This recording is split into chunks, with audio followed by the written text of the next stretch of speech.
Hi welcome to unlocking chemistry.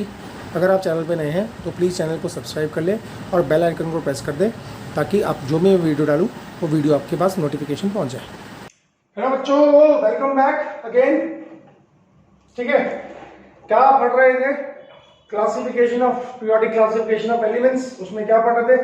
Periodic properties पढ़ रहे थे। उसमें क्या पढ़ लिया? एटॉमिक रेडियस पढ़ लिया, उसके एक्सेप्शंस पढ़ लिए। आज हम क्या पढ़ने वाले हैं? आज हम पढ़ने वाले आयनिक रेडियस। आयन मतलब कैटायन या एनायन, कैटायन मतलब पॉजिटिव चार्ज, एनायन मतलब नेगेटिव चार्ज, है ना। अब पहले मैंने डेफिनेशन यहाँ पे लिख दी है। आयनिक रेडियस क्या है? तो the definition is not important, variation important है। ठीक है, तो हमने बोला आयनिक रेडियस क्या है? Distance from the centre of nucleus of the ion मतलब cation anion up to which it exerts its influence on the electronic cloud। बच्चों ने क्या है भाई अजीब सा, टेंशन नहीं लेनी है। सोडियम है, ठीक है, क्या होता है इसका इलेक्ट्रॉनिक इंफॉर्मेशन? 281, ठीक है। K shell, L shell, M shell, 3 shell होती है। ऐसे कर लो 1s2, 2s2, 2p6, 3s1, 11 electron होते हैं ना इसके पास। ये के शेल है, ये एल शेल है, ये एम शेल है। Na पॉजिटिव मतलब एक इलेक्ट्रॉन कम, कैटायन बन गया। तो ये गायब हो गया, ये गायब हो गया, 2 ही शेल बची, है ना। तो अगर मैं Na पॉजिटिव का आयन को यहां बनाऊंगा तो ये रहा न्यूक्लियस, ये पहला शेल जिसमें 1 हो और ये 2s होगा। तो न्यूक्लियस और यहां पे लास्ट 2s2, 2p6, इसके बीच में जो डिस्टेंस होगा इसको हम बोलेंगे आयनिक रेडियस। तो आयनिक रेडियस समझ में आया। न्यूक्लियस का force of attraction outer most electron पे, उस आयन के जो आउटर मोस्ट इलेक्ट्रॉन बचेंगे वहां तक, यानी कि जहां तक वो आउटर मोस्ट इलेक्ट्रॉन को एक्सर्ट, फोर्स ऑफ अट्रैक्शन से एक्सर्ट, फोर्स ऑफ अट्रैक्शन अपना एक्सर्ट कर सकता है, वहां उसको बोलेंगे आयनिक रेडियस। ठीक है बच्चों, मेरे ख्याल से ये बात समझ में आ गई होगी। तो आगे चलें। अब हम आते हैं कुछ चीजों पे, ठीक है। पॉइंट नंबर फर्स्ट क्या है बच्चों? ठीक है, cation, radius of cation is always less than radius of neutral atom. पहला पॉइंट ये, कैटायन का साइज हमेशा छोटा होगा अपने न्यूट्रल एटम से। अब आप बोलोगे सर हमें कैसे पता? ठीक है, तो हमने बोला एग्जांपल यहां पे लिख देता हूं। Li और Li पॉजिटिव है और यहाँ पे Li, ठीक है। Li का रेडियस होता है 1.34, ठीक है, एंगस्ट्रॉम, और Li पॉजिटिव का होता है 0.73 एंगस्ट्रॉम। ऑब्वियसली बात है, न्यूट्रल एटम बना। हाँ या नहीं? ठीक है। अब सवाल आता है क्यों, रीजन क्या है, वाई? देखो बेटा, क्या पहला 2 कारण है इसका। पहला कारण है outer most shell is lost.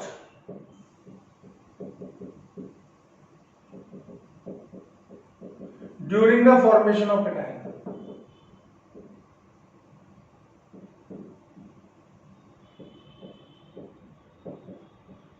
causing a decrease in size। छोटे छोटे नोट्स बना लें, छोटे छोटे। लिथियम का इलेक्ट्रॉनिक कॉन्फ़िगरेशन क्या होता है? 1s2, 2s1, ये कौन सी शेल? K शेल, और ये कौन सी शेल? L shell. और Li पॉजिटिव बनाओगे तो L शेल 1s2 बचेगा बस। तो ये शेल गायब हो गई ना, और शेल गायब हो गई तो साइज छोटा हो गया। ठीक है, तो पहली बात ये समझ में आया। दूसरा कारण यहां पे लिख दो बच्चों, B, Z/E रेशियो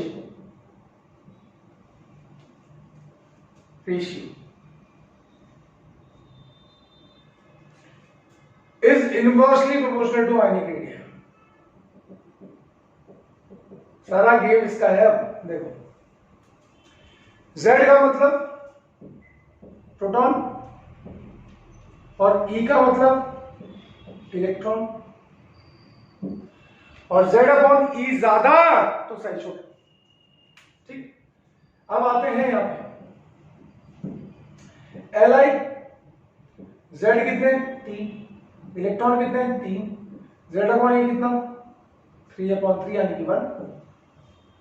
और Li पॉजिटिव की बात करें, प्रोटॉन तो 3 ही रहेंगे ना, प्रोटॉन तो 3 ही रहेंगे न्यूक्लियस के अंदर, एक बाहर कौन निकला इलेक्ट्रॉन, और E कितने 2, तो Z अपॉन E कितना 3/2 यानी कि 1/1। जब हम न्यूट्रल एटम से कैटायन बनाते हैं तो आप बोलो न्यूक्लियर चार्ज बढ़ जाता है या आप बोलो Z अपॉन E बढ़ जाता है, ठीक है।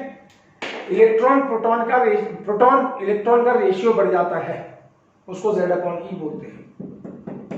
और Z अपॉन E जितना ज्यादा होगा उतना साइज छोटा होगा। तो लिथियम का न्यूट्रल एटम का Z अपॉन E हमेशा 1 होता है, क्योंकि नंबर ऑफ इलेक्ट्रॉन्स और नंबर ऑफ प्रोटॉन्स बराबर होते हैं। पर जैसे ही आप कैटायन बनाते हो, इलेक्ट्रॉन को भगाते हो, तो इलेक्ट्रॉन के कंपैरिजन में प्रोटॉन को बढ़ाते हो, यानी कि Z अपॉन E बढ़ाते हो, यानी कि इफेक्टिव न्यूक्लियर चार्ज बढ़ाते हो, इसलिए साइज घटाते हो। समझ में? तो 2 रीजन हो गए बच्चों, पहला एक शेल गायब हो जाएगी, शेल कम तो साइज कम, और दूसरा कैटायन का Z अपॉन E, कैटायन का Z upon E neutral atom से ज्यादा होता है, और Z अपॉन E ज्यादा तो साइज छोटा। मेरी बात समझ में आ गया? तो न्यूट्रल एटम हमेशा बड़ा होगा एज कंपेयर टू कैटायन, ठीक है। अब कुछ बातें और कर लेते हैं, ठीक है। ऊपर एक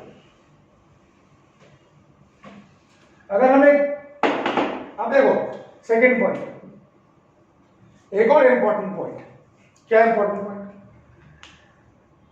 आयनिक रेडियस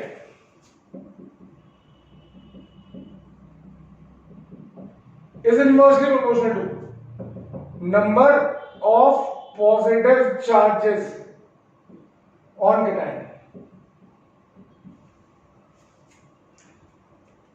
ठीक है।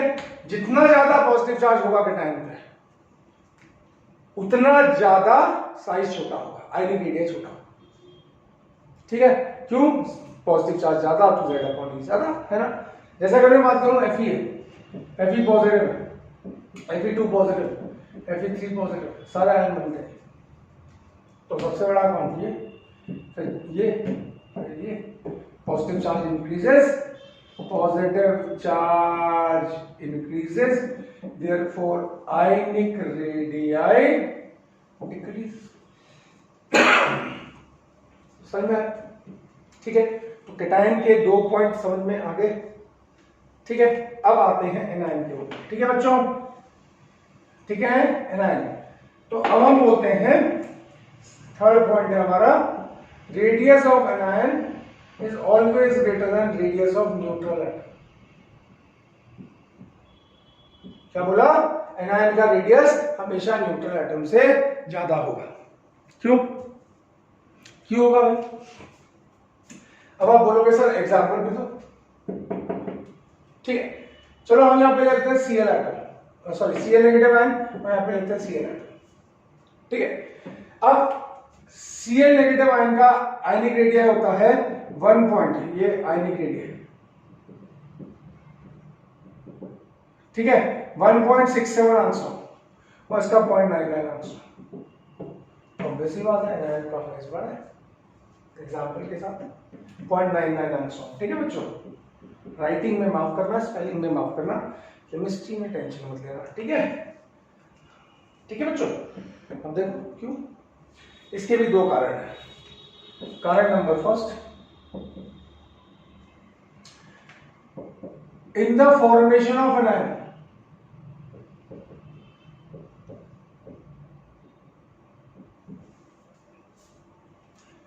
electron density increases in the valence chain,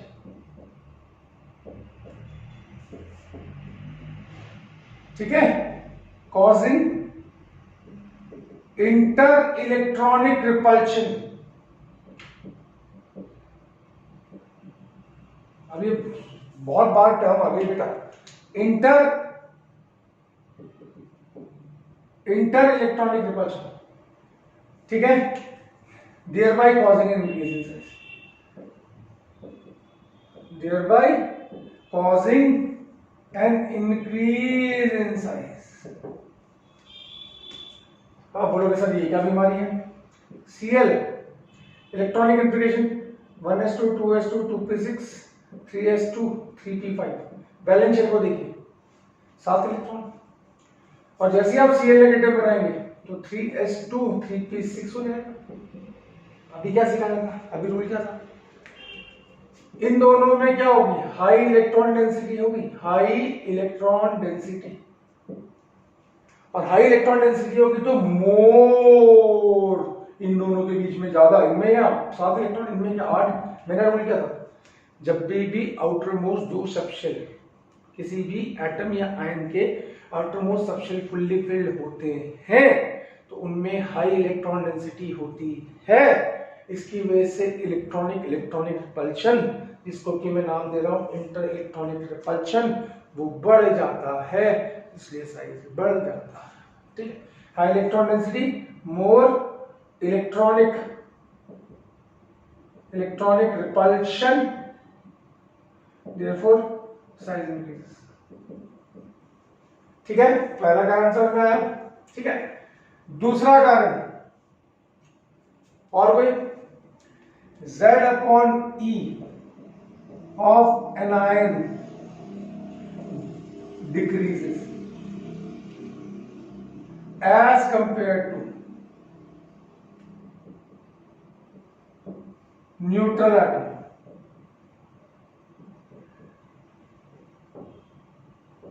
causing an increase in size।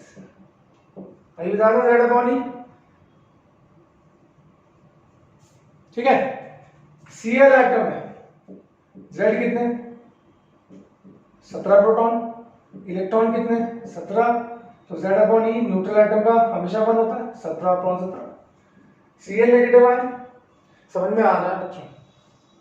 ध्यान नहीं आएगा बोलना।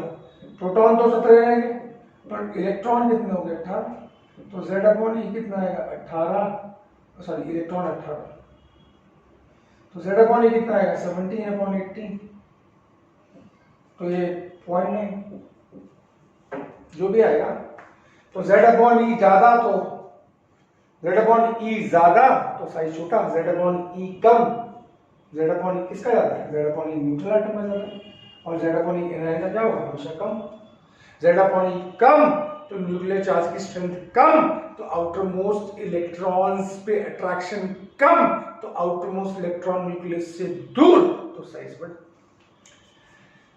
मेरे ख्याल से समझ में आ गया होगा। तो दो कारण कैटायन के समझ में आए, दो कारण एनायन के समझ में आए। जल्दी बोलिए, जल्दी बोलो बच्चों, आप लोग बोलना है।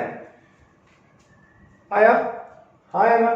तो क्या Z/E सॉरी एनायन का साइज न्यूट्रल एटम से ज्यादा। क्यों ज्यादा? क्योंकि दो कारण है। जब एनायन बनता है तो आउटर मोस्ट शेल में ऑक्टेट पूरा हो जाता है, यानी कि हाई इलेक्ट्रॉन डेंसिटी हो जाती है, उसकी वजह से इंटर इलेक्ट्रॉनिक रिपल्शन होता है और साइज बड़ा हो जाता है।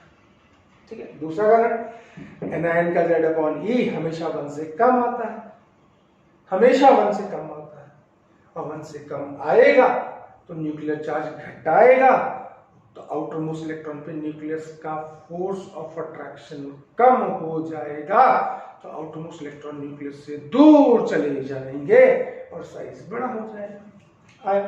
ठीक है बच्चों, गुड। चलिए अब हम चलते हैं एक और रूल के ऊपर, rule number 4।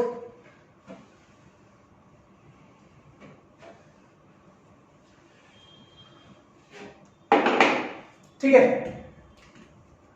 Radius of an ion या ionic radius, radius of an ion is directly proportional to number of negative charges.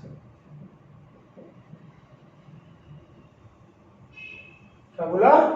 Directly proportional to number of negative charges. जैसे मैंने बोला O है, O नेगेटिव का size इससे ज्यादा होगा, O2 negative का साइज और बड़ा होगा। तो हम क्या लिखेंगे, negative charges increases, therefore ionic radius increases. ठीक है, जितने ज्यादा चार्ज एलिमेंट पे होंगे उतना ज्यादा आयनिक रेडियस होगा। ठीक है, तो मेरे ख्याल से आयनिक रेडियस समझ में आ गया होगा। अब एक टर्म और पढ़नी है बेटा, इसमें आइसो इलेक्ट्रॉनिक स्पीशीज पढ़नी है।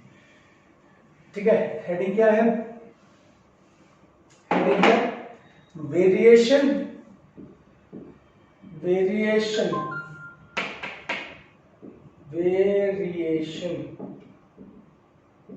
in size of iso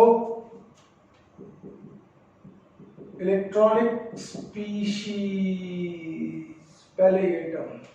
ठीक है, क्या बोला, variation in size of iso electronic species. ना सबसे पहले बात आती है कि क्या है ये, what is iso electronic species.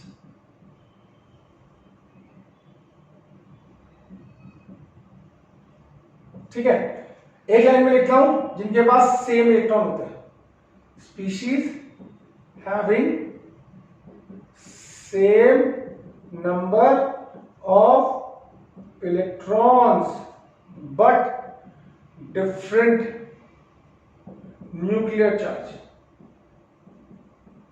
और न्यूक्लियर चार्ज को हम Z लिखते हैं, प्रोटॉन्स। इलेक्ट्रॉन सेम होंगे पर प्रोटॉन भिन्न भिन्न होंगे, यानी कि डिफरेंट होंगे। Electrons will be same, protons will be different. They are called the isoelectronic species. ठीक, अब size of a golden rule बस, size of isoelectronic species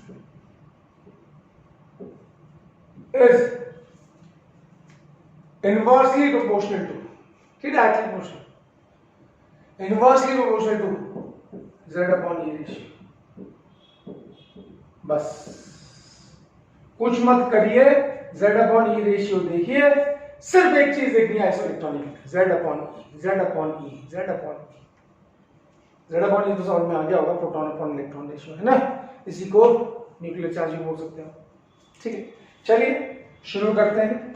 ठीक है, कहां से शुरू करते हैं, Al3 positive, Mg2 positive, Na positive, neon ध्यान देना प्लीज, F नेगेटिव ध्यान देना, नहीं आएगा दोनों, F नेगेटिव, फिर O2 नेगेटिव, फिर N3 नेगेटिव, C4 नेगेटिव। ठीक है, यहाँ पे इलेक्ट्रॉन्स, यहाँ पे Z, यहाँ पे Z अपॉन E। ठीक है, इलेक्ट्रॉन्स कितने भाई, 13 होते हैं, 13 में से 10 10 10 10 10 10 10 10 है ना बेटा। तो क्या है, ऊपर डेफिनेशन देखो, बच्चों जल्दी देखो, क्या है, species having same number of electrons, आ गए सेम नंबर ऑफ इलेक्ट्रॉन्स, है ना, पर सबके न्यूक्लियर चार्ज क्या होंगे, इसके प्रोटॉन तो 13 होंगे, इसका प्रोटॉन कितने होंगे, 12 10 11 sorry 10 9 8 7 6, Z upon E 13 upon 10 1.3, ये 1.2, ये 1.1, ये 1, ये 0.9, ये 0.8, ये 0.7, 0.6। Z अपॉन E ज्यादा तो साइज छोटा, तो जिसका Z अपॉन E कम तो इधर से इधर जाएंगे। ठीक है, ये क्या है, आयनिक रेडियस बढ़ेगा, तो आयनिक Z अपॉन E क्या हो रहा है, Z upon E ratio decreases, therefore ionic radii increases. ठीक है, तो देखो अगर सेम नंबर ऑफ इलेक्ट्रॉन्स है तो Z अपॉन E देखना है, या पॉजिटिव चार्ज ज्यादा तो साइज छोटा और नेगेटिव चार्ज ज्यादा तो साइज बड़ा। तो मेरे ख्याल से कंसेप्ट क्लियर हो गया होगा, है ना। अब कुछ भी बोलेगा वो, इसमें पक्का पेट क्वेश्चन आना ही आना है। अब बच्चे बताइए क्या गलती करते हैं, यहाँ पे सर ने कहा था नोबेल का सबसे बड़ा होता है, न्यूट्रल एटम की बात की थी, एनायन से नहीं कंपेयर किया था। जैसे F नेगेटिव और नियॉन का आता है, बच्चे ने गलती कर दी कि नोबल गैस का वो दिमाग में बहुत बिठा रखा है बच्चे ने, नोबल गैस सबने कहा था नोबल गैस सबसे बड़ा होता है, फिर आते हैं मेरे पास और मेरे को पता सबसे बड़ा होता है यानी छोटा हो। तो मैंने कहा था बेटा न्यूट्रल एटम्स की बात की थी मैंने, न्यूट्रल एटम्स में नोबल गैस का साइज बड़ा होता है, पर जब उसको एनायन से कंपेयर करोगे तो तब जेड अप बनेगी। देखो ठीक है, तो ठीक है, समझ में आया? तो थैंक यू सो मच। आज का वीडियो यहीं पे खत्म। अगले वीडियो में हम आयनाइजेशन एंथैल्पी के बारे में बात करने वाले हैं। अगेन मोस्ट इंपॉर्टेंट, सबसे इंपॉर्टेंट टॉपिक अगर कोई है तो वो आयनाइजेशन एंथैल्पी है। सबसे ज्यादा नीट में, जेई में उसी के क्वेश्चन आते हैं, इसमें से एक क्वेश्चन पक्का आता है बेटा, बहुत इंपॉर्टेंट चैप्टर है। ठीक है, तो हमने एटॉमिक रेडिया पढ़ लिया, हमने एक्सेप्शनल एटॉमिक रेडिया पढ़ लिए, हमने आयनिक रेडिया पूरा डिटेल में पढ़ लिया, आइसोइलेक्ट्रॉनिक का आयनिक रेडिया कैसे निकालेंगे वो पढ़ लिया। अगले वीडियो में आयनाइजेशन एंथैल्पी। ठीक है, तो thank you so much for watching. तब तक पढ़ते रहिए और खुश रहिए। ठीक है, बाय बाय।